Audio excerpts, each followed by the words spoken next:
अनगढ़ मन हारा, हम जीते।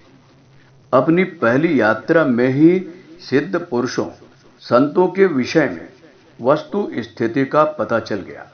हम स्वयं जिस भ्रम में थे वह दूर हो गया और दूसरे जो लोग हमारी ही तरह सोचते रहे होंगे उनके भ्रम का निराकरण करते रहे। अपने साक्षात्कार प्रसंग को याद रखते हुए दोहराया कि अपनी पात्रता पहले ही अर्जित ना कर ली हो तो उनसे भेंट हो जाना अशक्य है, क्योंकि वे सूक्ष्म शरीर में होते हैं और उचित अधिकारी के सामने ही प्रकट होते हैं। यह जानकारियां हमें पहले ना थी। हमारी हिमालय यात्रा का विवरण पूर्व में सुनसान के सहचर पुस्तक में प्रकाशित किया गया है। वह विवरण तो लंबा है पर सारांश थोड़ा भी। अभावों और आशंकाओं के बीच प्रतिकूलताओं को किस तरह मनोबल के सहारे पार किया जा सकता है, इसका आभास उनमें मिल सकेगा। मन साथ दे तो सर्वसाधारण को संकट दिखने वाले प्रसंग किस प्रकार हंसी मजाक जैसे बन जाते हैं, कुछ इसी प्रकार के विवरण उन छपे प्रसंगों में पाठकों को मिल सकते हैं। अध्यात्म मार्ग पर चलने वाले को मन इतना मजबूत तो बनाना ही पड़ता है। पुस्तक बड़ी है, विवरण भी सुविस्तृत है, पर उसमें बातें थोड़ी सी है, साहित्यिक विवेचना ज्यादा है। हिमालय और गंगा तट क्यों साधना के लिए अधिक उपयुक्त हैं, इसका कारण हमने उसमें दिया है। एकांत में सूनेपन का जो भय लगता है, उसमें चिंतन की दुर्बलता ही कारण है। मन मजबूत हो तो साथियों की तलाश क्यों करनी पड़े, उनके ना मिलने पर एकाकीपन का डर क्यों लगे। जंगली पशु पक्षी अकेले रहते हैं, उनके लिए तो हिंस्र पशु पक्षी भी आक्रमण करने को बैठे रहते हैं। फिर मनुष्य से तो सभी डरते हैं। साथ ही उसमें इतनी सूझबूझ भी होती है कि आत्मरक्षा कर सके। चिंतन भय की ओर मुड़े तो इस संसार में सब कुछ डरावना है। यदि साहस साथ दे तो हाथ पैर, आंख मुख और मन बुद्धि, इतनों का निरंतर साथ रहने पर डरने का क्या कारण हो सकता है। वन्य पशुओं में कुछ ही हिंसक होते हैं। फिर मनुष्य निर्भय रहे, उनके प्रति अंतः से प्रेम भावना रखें तो खतरे का अवसर आने की कम ही संभावना रहती है। राजा हरिश्चंद्र शमशान की जलती चिताओं के बीच रहने की 72 की नौकरी करते थे। केन्या के मसाई शेरों के बीच ही झोपड़े बनाकर रहते हैं। वनवासी आदिवासी सर्पों और व्याघ्रों के बीच रहते हैं। फिर कोई कारण नहीं कि सूझबूझ वाला आदमी वहां न रह सके जहां खतरा समझा जा सकता है। आत्मा परमात्मा के घर में एकाकी आता है। खाना सोना चलना भी अकेले ही होता है। भगवान के घर भी अकेले ही जाना पड़ता है। फिर अन्य अवसरों पर भी आपको परिष्कृत और भावुक मन के सहारे उल्लास अनुभव कराता रहे तो इसमें क्या आश्चर्य की बात है। अध्यात्म के प्रतिफल रूप में मन में इतना परिवर्तन तो दृष्टिगोचर होना ही चाहिए। शरीर को जैसे अभ्यास में ढालने का प्रयास किया जाता है वह वैसा ही ढल जाता है। उत्तरी ध्रुव के एस्कीमो केवल मछलियों के सहारे जिंदगी गुजार देते हैं। दुर्गम हिमालय एवं आल्पस पर्वत तक ऊंचे क्षेत्रों में रहने वाले अभावों के बावजूद स्वस्थ लंबी जिंदगी जीते हैं। पशु भी घास के सहारे गुजारा कर लेते हैं।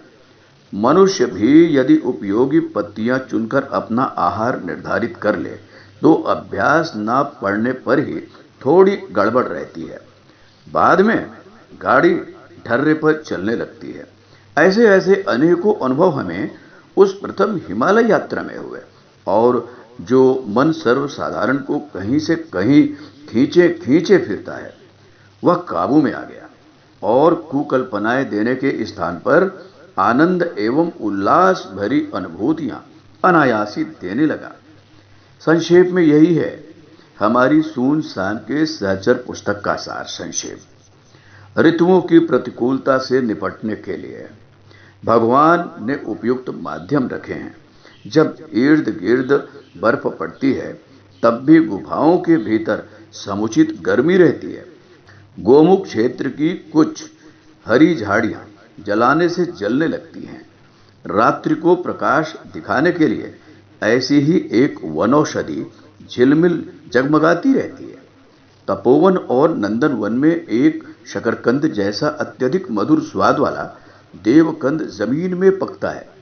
ऊपर तो वह घास जैसा दिखाई देता है, पर भीतर से उसे उखाड़ने पर आकार में इतना बड़ा निकलता है कि कच्चा या भूनकर 1 सप्ताह तक का गुजारा चल सकता है। भोजपत्र के तने की मोटी गांठें होती हैं। उन्हें कूटकर चाय की तरह क्वाथ बना लिया जाए तो अन्यथा बिना नमक के भी वह क्वाथ बड़ा स्वादिष्ट लगने लगता है। भोजपत्र का छिलका ऐसा होता है कि उसे बिछाने ओढ़ने और पहनने के काम में आच्छादन रूप में लिया जा सकता है। यह बातें यहाँ इसलिए लिखनी पड़ रही है कि भगवान ने हर वस्तु की असह्यता से निपटने के लिए सारी व्यवस्था रखी है। परेशान तो मनुष्य अपने मन की दुर्बलता से अथवा अभ्यस्त वस्तुओं की निर्भरता से होता है। यदि मनुष्य आत्मनिर्भर रहे तो 3/4 समस्याएं हल हो जाती हैं। 1/4 के लिए अन्य विकल्प ढूंढे जा सकते हैं और उनके सहारे समय काटने के अभ्यास किए जा सकते हैं। मनुष्य हर स्थिति में अपने को फिट कर सकता है। उसे तब हैरानी होती है जब वह यह चाहता है कि अन्य सब लोग उसकी मर्जी के अनुरूप बन जाएं, परिस्थितियां अपने अनुकूल ढल जाएं। यदि अपने को बदल लें तो हर स्थिति से गुजारा और उल्लास युक्त बना रहा जा सकता है। यह बातें पढ़ी और सुनी तो पहले भी थी, पर अनुभव में इस वर्ष के अंतर्गत ही आई, जो प्रथम हिमालय यात्रा में व्यवहार में लानी पड़ी। यह अभ्यास एक अच्छी खासी तपश्चर्या थी, जिसने अपने ऊपर नियंत्रण करने का भली प्रकार अभ्यास करा दिया। जब हमें विपरीत परिस्थितियों में भी गुजारा करने से परेशानी का अनुभव नहीं होता था, हर प्रतिकूलता को अनुकूलता की तरह अभ्यास में उतारते देर नहीं लगती। एकाकी जीवन में काम, क्रोध, लोभ, मोह का कोई अवसर नहीं था, इसलिए उनसे निपटने का कोई झंझट सामने नहीं आया। परीक्षा के रूप में जो भय और प्रलोभन सामने आए, उन्हें हंसी में उड़ा दिया गया। यहां स्वाभिमान भी काम न कर पाया। सोचा हम आत्मा है, प्रकाश पुंज और समर्थ। गिराने वाले भय और प्रलोभन हमें न तो गिरा सकते हैं, न उल्टा घसीट सकते हैं। मन का निश्चय सुदृढ़ देखकर पतन और पराभव के जो भी अवसर आए, वे परास्त होकर वापस लौट गए।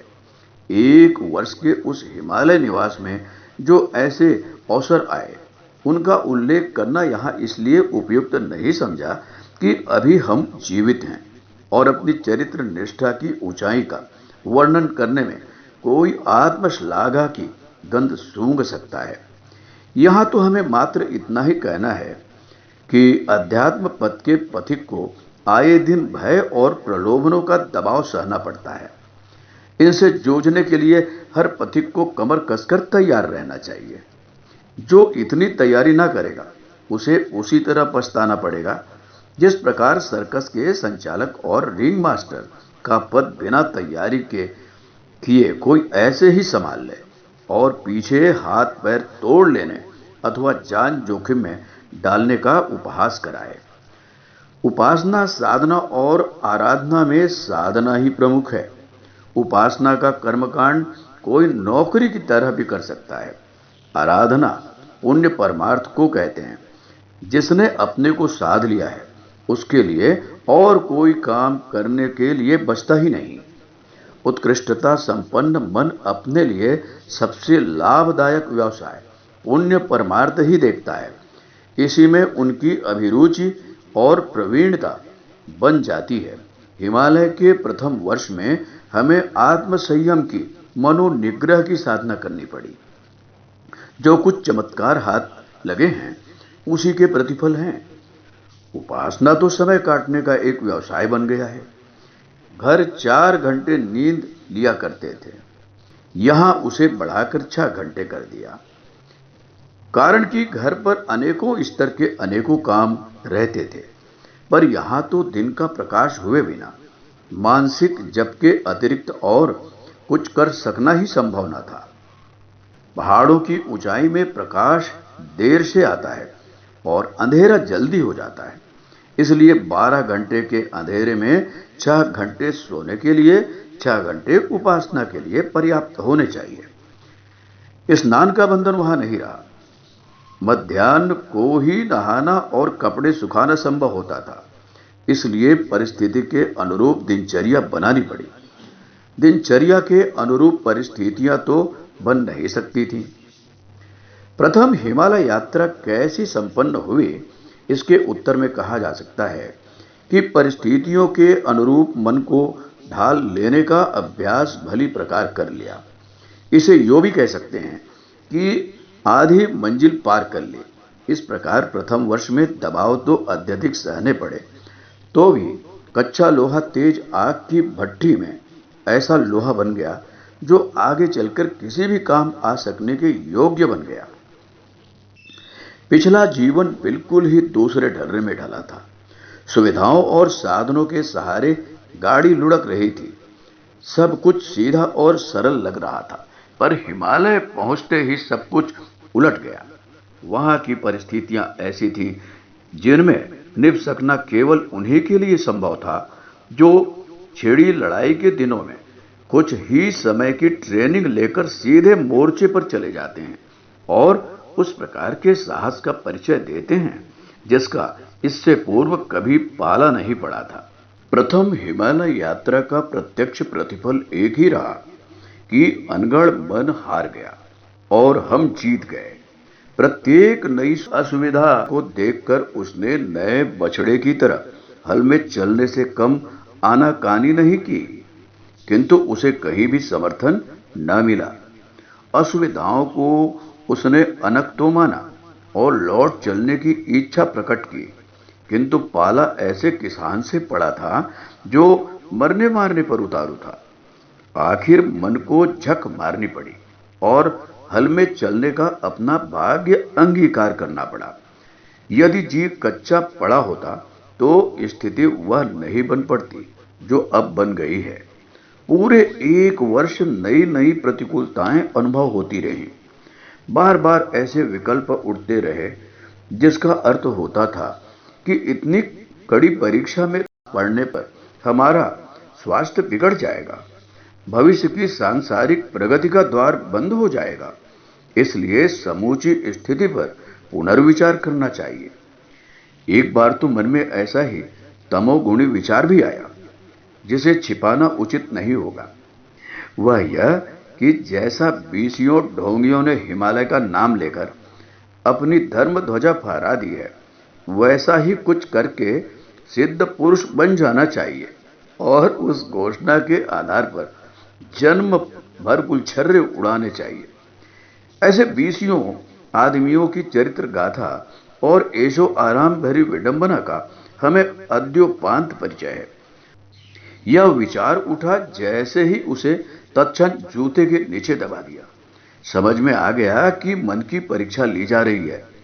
सोचा कि जब अपनी सामान्य प्रतिभा के बलबूते ऐशो आराम के आडंबर खड़े किए जा सकते हैं, तो हिमालय को, सिद्ध पुरुषों को, सिद्धियों को, भगवान को, तपश्चर्या को बदनाम करके आडंबर रचने से क्या फायदा।